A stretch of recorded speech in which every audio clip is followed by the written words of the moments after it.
He'll be talking to us about the next generation Homeland Security. Now, I know most of us in this room, if not all of us in this room, are worried about next week's Homeland Security, given the current budget issues that we're facing. But this is the exact time that we need to focus on the future, because our enemies are focused on the future, on how to beat us.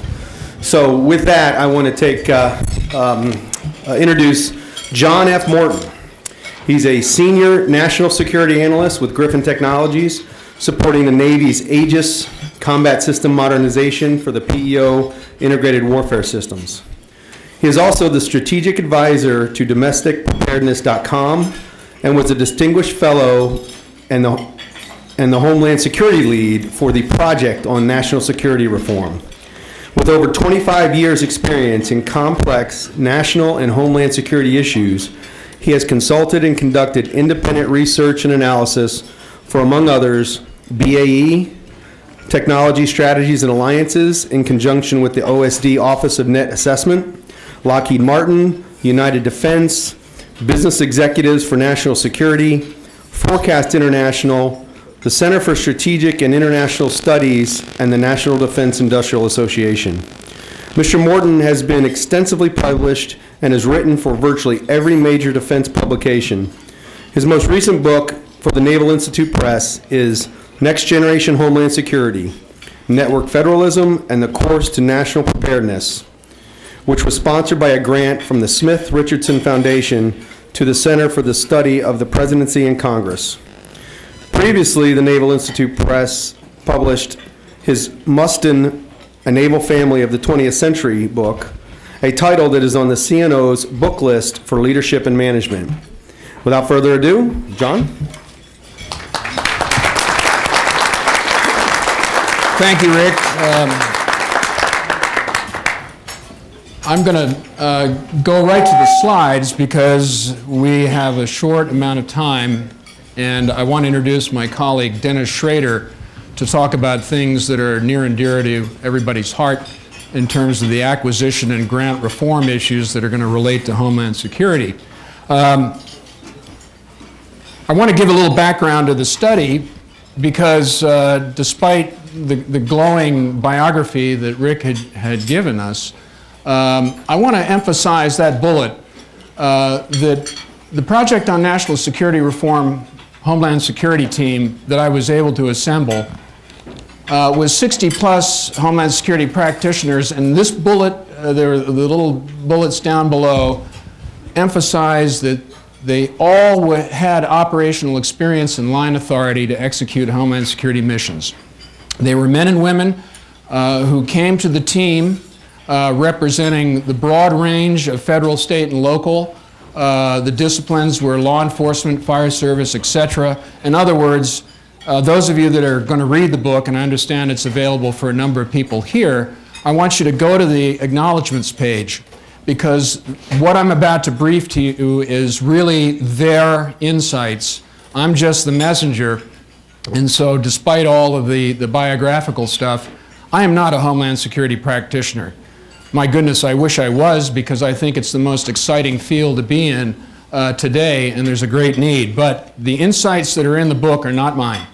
They're the men and women who were working with me, one of whom is today with us. PNSR was congressionally funded. We did our work at NDU, at the Institute for National Strategic Studies. We also did 2010 work for the National Security Professional Development Integration Office, which is now at OPM. And we are currently being supported by the Center for the Study of the Presidency and Congress. For those of you that are old-timers like me, that's Dave Abshire's group, a very distinguished operation.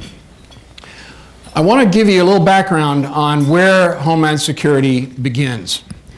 The national security system is a top-down 20th century industrial age governance model. What I mean by that is it drew upon a history that began with the First World War and Woodrow Wilson when they created the Preparedness movement, which involved the War Industries Board and other things. And if you notice, if those of you who are historians, at that particular time in the progressive movement, what was happening, there was a lot of consolidation in the federal government. If you think what national security was, if there was a term in the 19th century, it wasn't federal. You had an army, a Department of War, and you had a Department of the Navy, but basically national security was a collaborative enterprise. State equities were right there. Think of the Civil War, whether you consider yourself a Yankee or a rebel.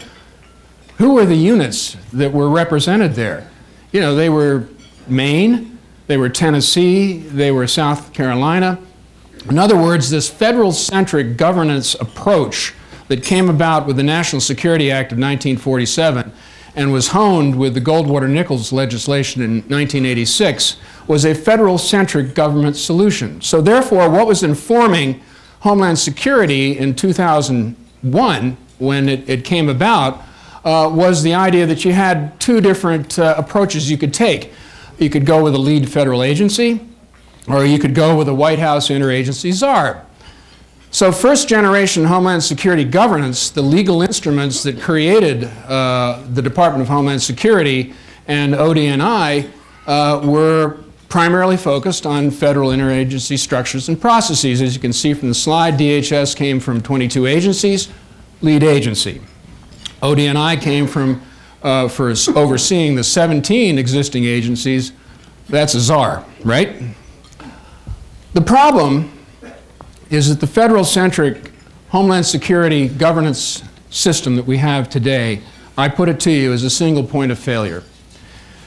The present structures and processes fail to achieve unity of effort, and that is what is required most importantly of all, and I think it was indicated in spades by the panel we just had on information sharing. Unity of effort is critical, and that's what's going to define the Homeland Security enterprise. That is very different than the national security model. And any of you who have served in the military, I have in the Navy, knows that the culture is top-down command and control. What's the operating term in Homeland Security? Collaboration, right? The symptoms of this problem, and I owe this basically to the team that Dennis Schrader led, and he's going to be speaking a little bit later on. We had people like Nancy Dragani, who at the time was the president of the National Emergency Management Association. It's the conflict over all hazards risk prioritization. Federal, concerned with counterterrorism. States, concerned with natural disasters. In other words, the high probability events that are going to hit a state or a locality. At the same time, as Dennis will point out, if you ever talk to him on these issues, critically, he found when he was the Deputy Administrator for National Preparedness at FEMA, and when he was the Homeland Security Advisor, the first one to Governor Ehrlich in the state of Maryland, is that states and locals, obviously, because they're very close to their electorates, are going to be putting their capabilities to develop catastrophic operational planning related to the high probability events. Now, if you're in Iowa, it's flooding, right? The third point is that there is an insufficient workforce culture of collaboration, down through federal, state, and local, and the private sector and the NGO community. It's good, it's getting better, but it's anecdotal. The system needs to change. The consequence of this is if you locate these authorities and powers in the 21st century, in this post-industrial era, you have a single point of failure. Top-down, 20th century, federal-centric security governance system continually puts the nation potentially, in terms of continuity, at risk. And here's the example here, but I'll get to it. I want to give you the conceptual 60,000-foot version of how we see approaching this problem. The horizontal interagency dimension is this interagency dimension, right? And it includes the private sector. And this is how we've been doing things, really, throughout this era of the Cold War in the 20th century as it's continued. There is another dimension that has been ignored, and this is the vertical intergovernmental dimension. The fundamental reality of our federal republic is shared sovereignty over a common people and common territory. and it reinforces that national security fault in the model. Here it is. Is the fire chief of Erie, Pennsylvania in the president's chain of command? Is the police chief? That individual is not even in the governor of Pennsylvania's chain of command. In other words, it's not in the president's chain of command, and this is the critical difference that conceptually we have to get our hands around between the intergovernmental and the federal level interagency structures and processes. If we want to improve these, we've got to address this. The prior disciplines to Homeland Security, we all sort of know them. They come from the 20th century.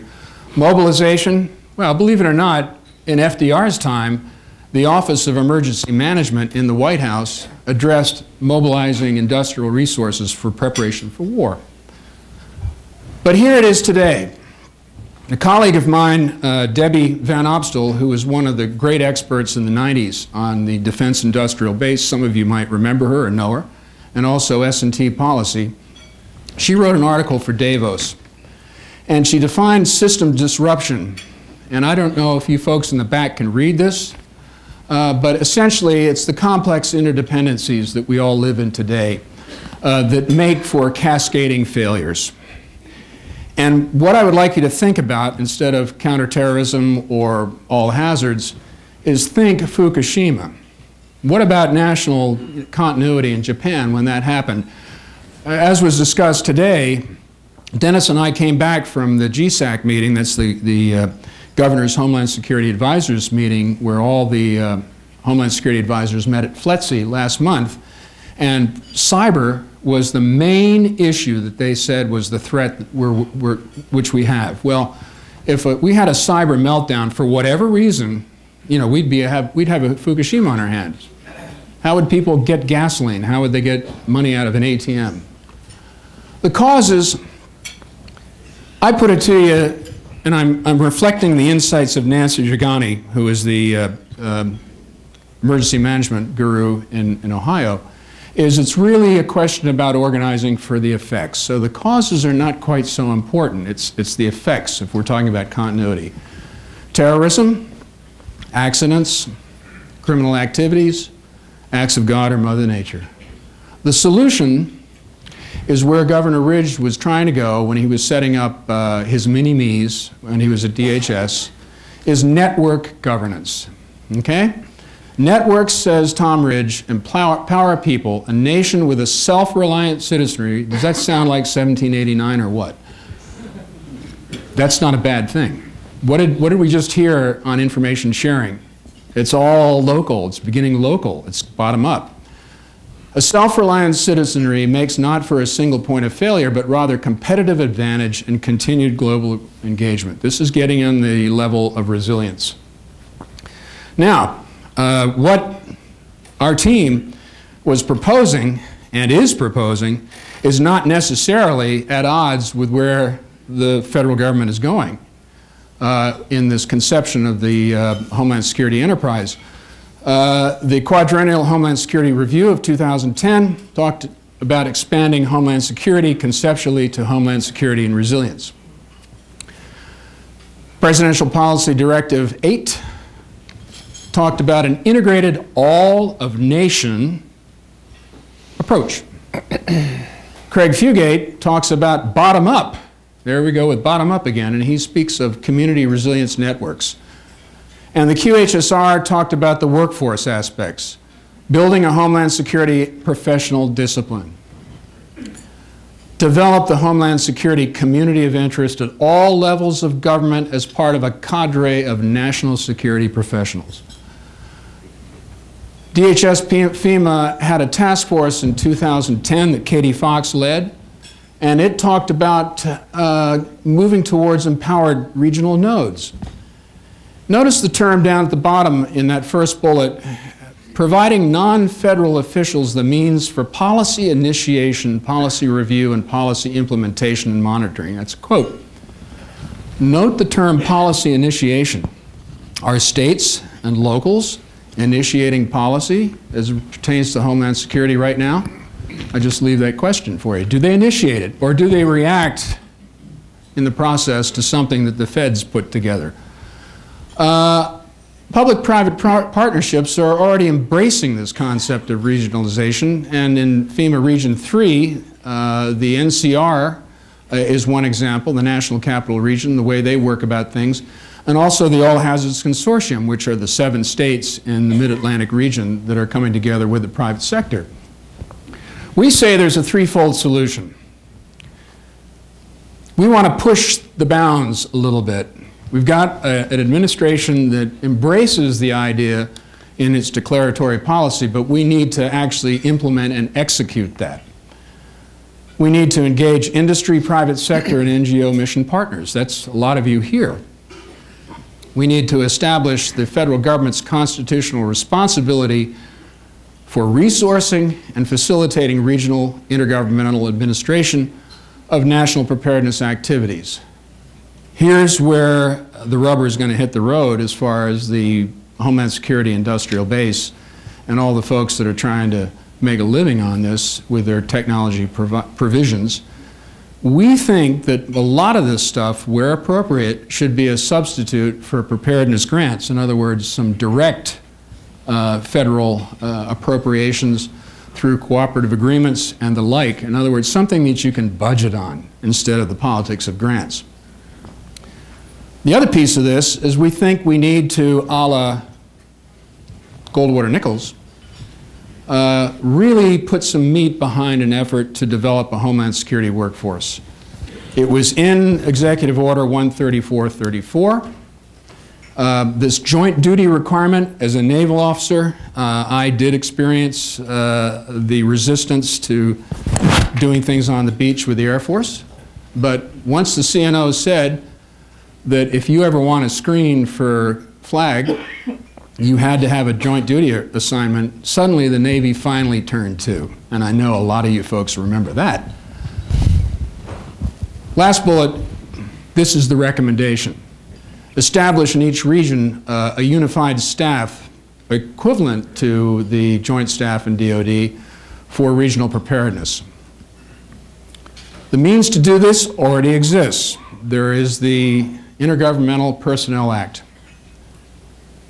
What we think is this staff should be created by IPAs and special government employees representing the NGOs and the private sector. This would be in each of the 12 FEMA regions. The responsibilities, and this gets a little tricky to try to read, but I emphasize that AFCEA is putting these slides on the website, so they will be available, and I really urge you to go to them. But essentially, the responsibilities would facilitate federal joint interagency intergovernmental collaboration on risk assessment, operational planning, exercise validation, inventorying catastrophic capabilities that would serve to target grants according to what that particular federal region, with the regional preparedness staff as a co-equal entity of folks representing Fed, state, local. In other words, it's not driven down from Washington. It's arrived at in, if you will, good offices.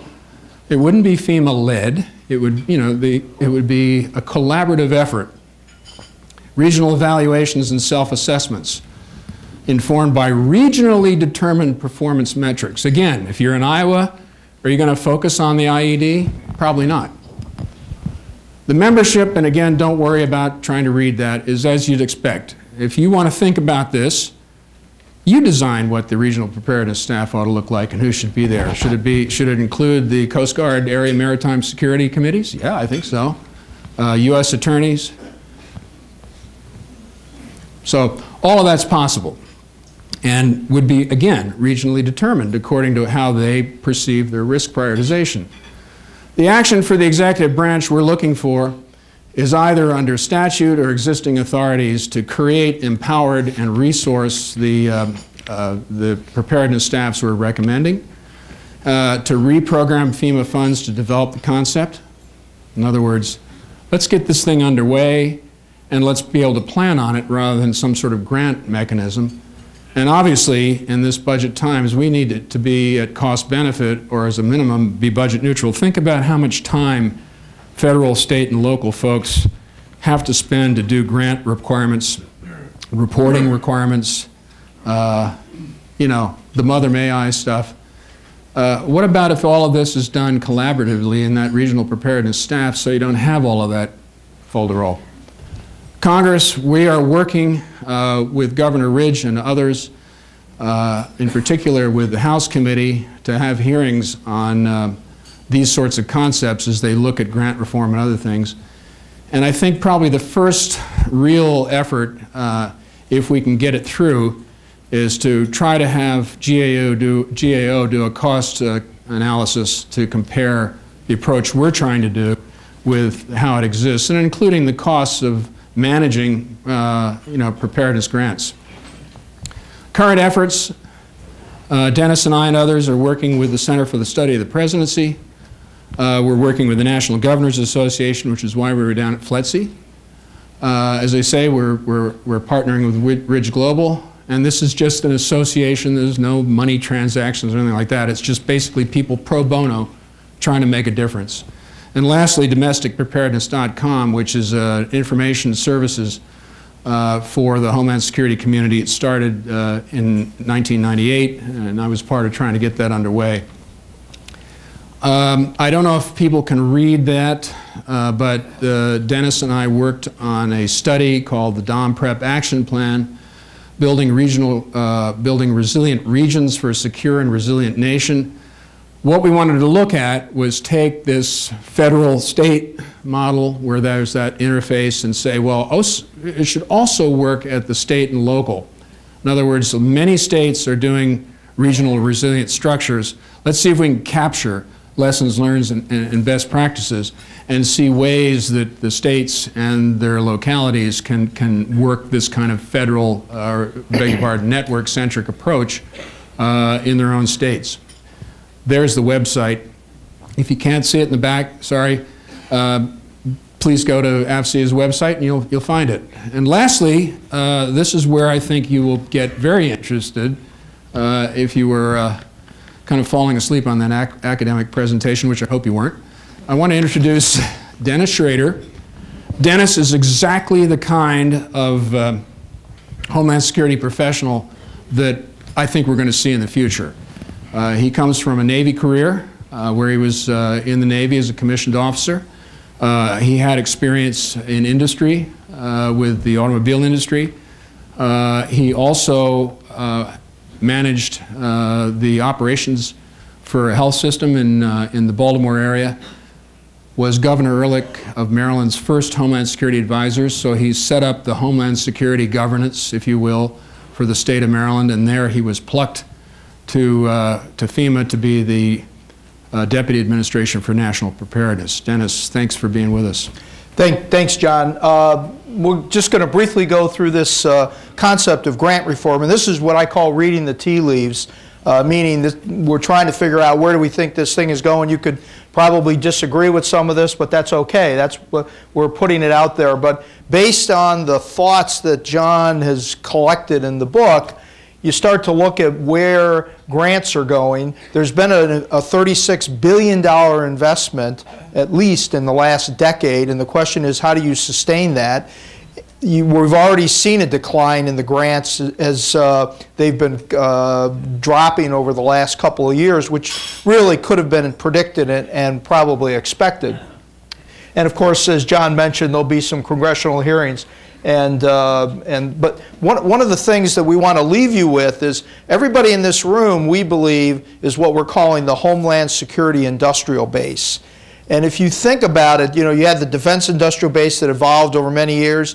And when I was at the state of Maryland, there were a lot of folks in the defense industrial base that would come and say, we want to transition because of this $36 billion. Well, the reality is that we need a different way of thinking about how to do this. And one of the key things that John's book highlights, by going to a network governance model, what you're really talking about is how do we take federal resources and link them into state and local cultures.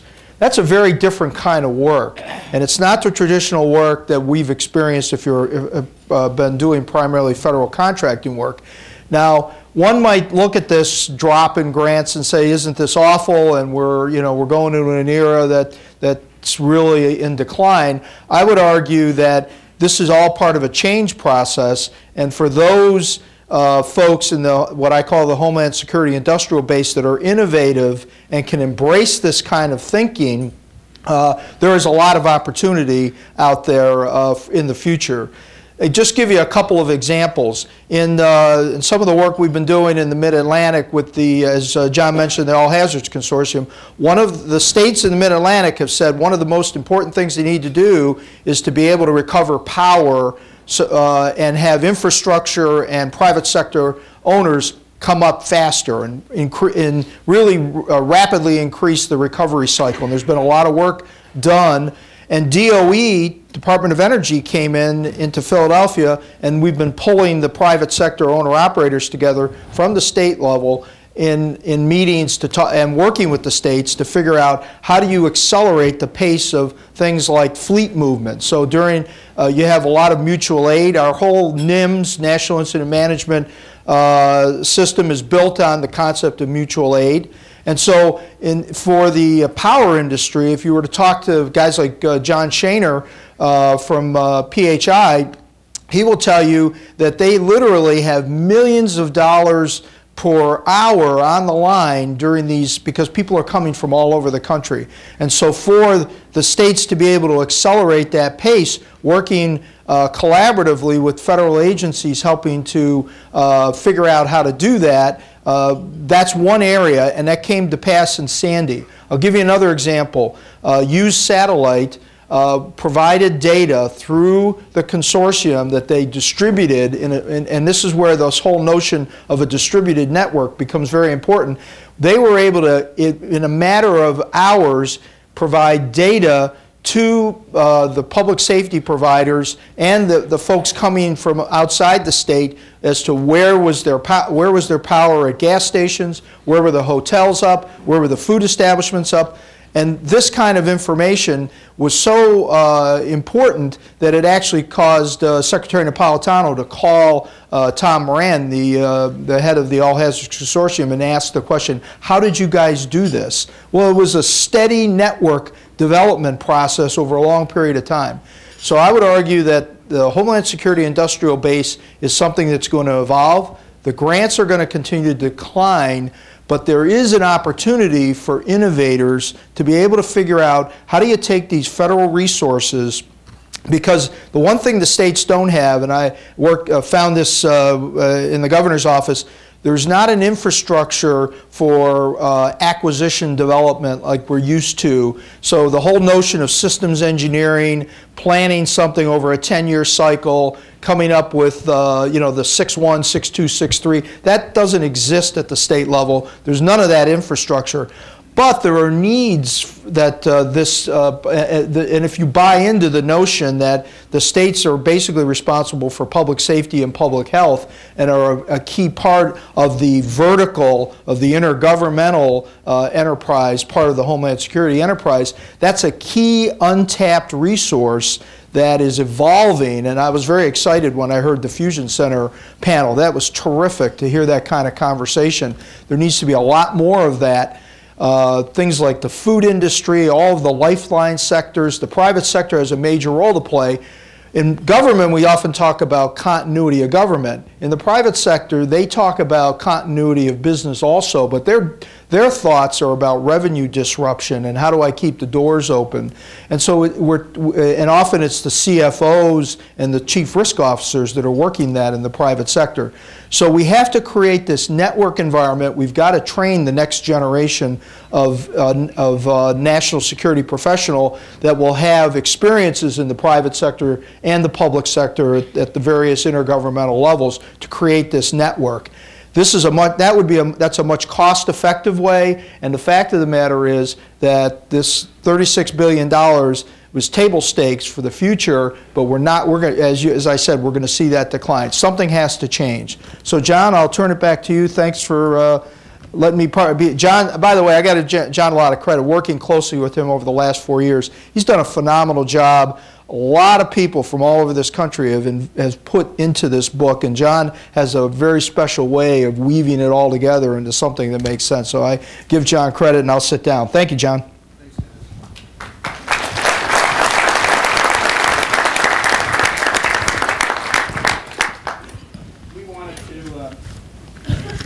We wanted to allow a lot of time for Q&A, and if people don't want to take it, they have a chance to go up to the exhibits and do their own networking. But Dennis and I are available for comments or questions or observations. I don't know how you're handling the mics. Maybe I can...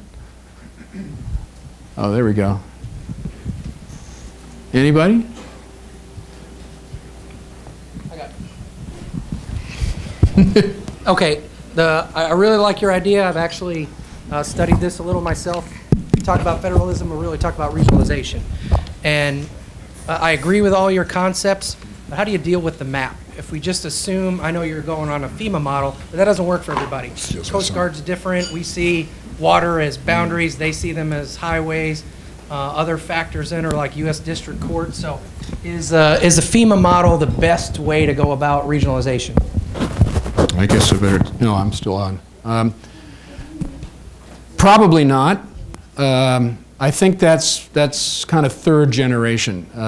We honestly recognize the problem of the lack of common mapping. That was just a bridge too far. We couldn't take that aboard to make recommendations. I mean, you're resource constrained on a lot of these studies and you're time constrained. But you make a good point. And I really don't have an answer for that. I think there just has to be an agreement to make it work, and then once you agree to do that, the stakeholders come to the table and say, well, how are we going to deal with the boundaries for the U.S. attorneys and the boundaries for the Federal Reserve? I mean, it goes on and on and on.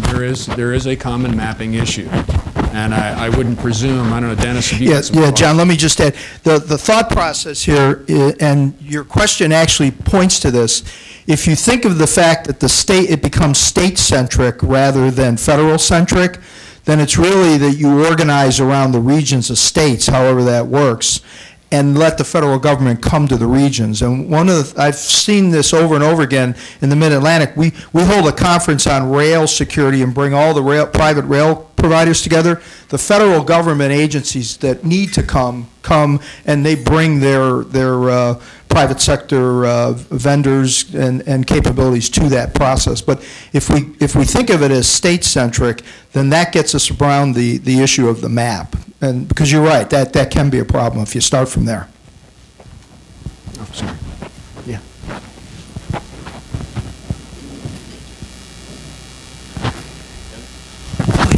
What I'd like to know is,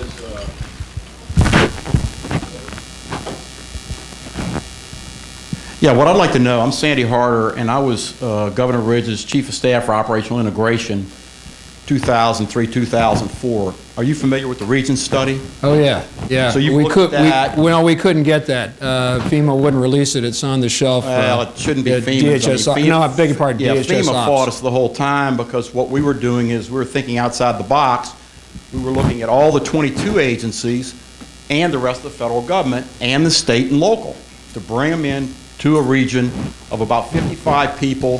They would basically be a coordinating center. So when something happened, or if you wanted to do planning, you could do it at that level.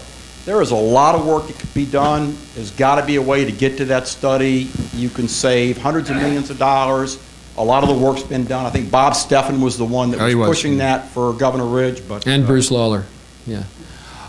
Dennis, you might want to comment on that. We are definitely aware of that study, and I beg your pardon, it's not FEMA that's sitting on it, it's DHS Ops.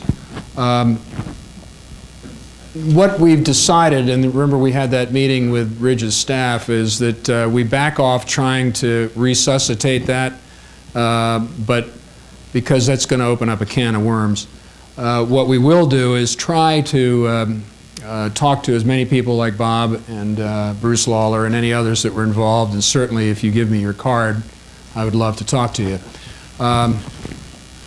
The one thing that I will say about that is that I think it's fair to say that we felt that, again, what was inspiring that effort was still a top-down approach. And so the pushback that you all had was from, the ICE and Bureau of Customs and Border Protection and what have you.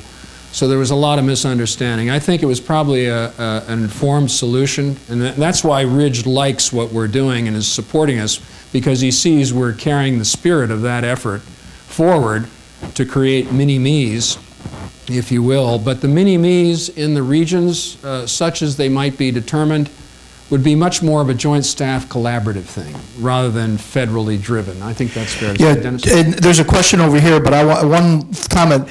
We chose not to go down that road because if you're talking intergovernmental and you're starting at the federal level, it's contrary to what we're arguing, and we're arguing that we got to start from the bottom up and empower the states and locals in a network. But that study is definitely something that's got to be brought into this when, you know, as part of what we're arguing for. So, yes, sir. You go to Governor Bobby Jandel, Louisiana, I know Bobby very well. You start talking to him about it, he's going to grab hold of you and go, where have you guys been for the last, you know? Katrina's a good example. Had we had a region there when Katrina happened, it would solve a lot. It would have prevented the chaos, but it certainly would have helped us as we went through and tried to sort out whose authority you have to do what. Does the president nationalize everything? You know? So again, it's a sorting process. Right. John, we should let this gentleman here, he's been patiently waiting.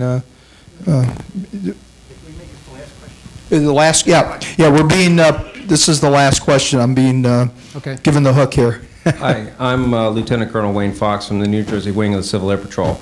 And one of the things that's interesting from your slides, Civil Air Patrol is 72 years old. It's been serving the country as volunteers. There's 60,000 members of Civil Air Patrol. And for instance, in the last, you know, for Hurricane Sandy, we took 138,000 pictures at a very low cost for FEMA and for the Army Corps of Engineers of all the devastation along the New Jersey and New York coast. I also participate with another group called InfraGard, which the Newark chapter, it's sponsored by the FBI. There's 1,000 companies that come together every month or every 2 months in Newark, and we discuss things, cybersecurity, for instance. And also, I teach at New Jersey Institute of Technology, and Dr. Michael Schumer has a Business Emergency Operations Center model for how does business react to these kinds of disasters.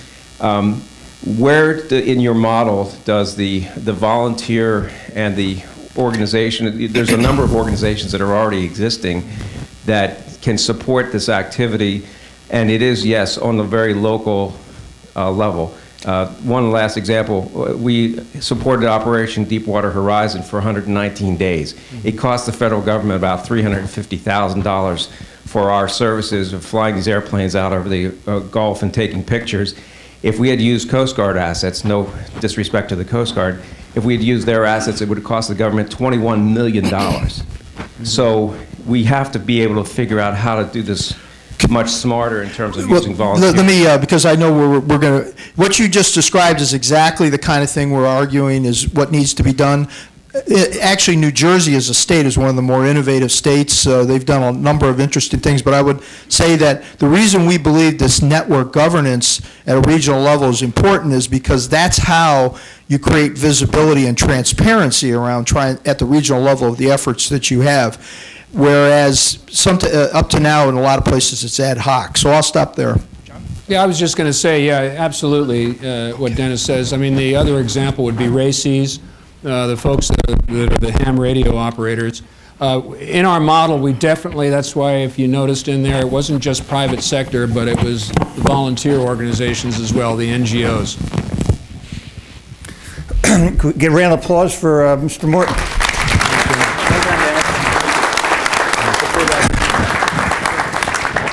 You know, we said we wanted to get some different ideas, some different thoughts, some different thinking. This is clearly a different way to think. I did work in the White House Office of Homeland Security with Governor Ridge before the department was formed, and it was highly controversial whether or not a Department of Homeland Security was the way to go, or perhaps a strong White House Office of Homeland Security that works like the National Security Council that could work to coordinate federal, state, local issues. So it's been a controversial subject for quite some time. History will recall it was the Congress that created the department, not the administration. And I guess history will tell. We'll have to watch and see, I guess, as to how all this evolves, and does it go in a direction we're talking here? How will that federal, state, local, tribal partnership evolve? Where will it all go in the future? Where will the politics go? I have a feeling that depending on which type of administration happens to be in power, this issue is viewed much, much differently. But anyway, I want to thank Mr. Morton for giving us some different ways to think about things, and sort of shaking up a little bit here the way we are traditionally thinking of that top-down approach. We are giving your book to our guest speakers, but it doesn't make a lot of sense for us to give you the book that you wrote. So what we are doing, though, is the president and CEO of AFCEA has a coin he presents to individuals that are doing outstanding service on behalf of the country. And obviously the amount of work you're putting into this is opening up a lot of thoughts and ideas, and it is outstanding service to the country. So on behalf of AFCEA, Jim, wow. I'd like to present you with the President and CEO's coin. Wow. Thank you so much. I'm humbled. Oh, boy. Wow.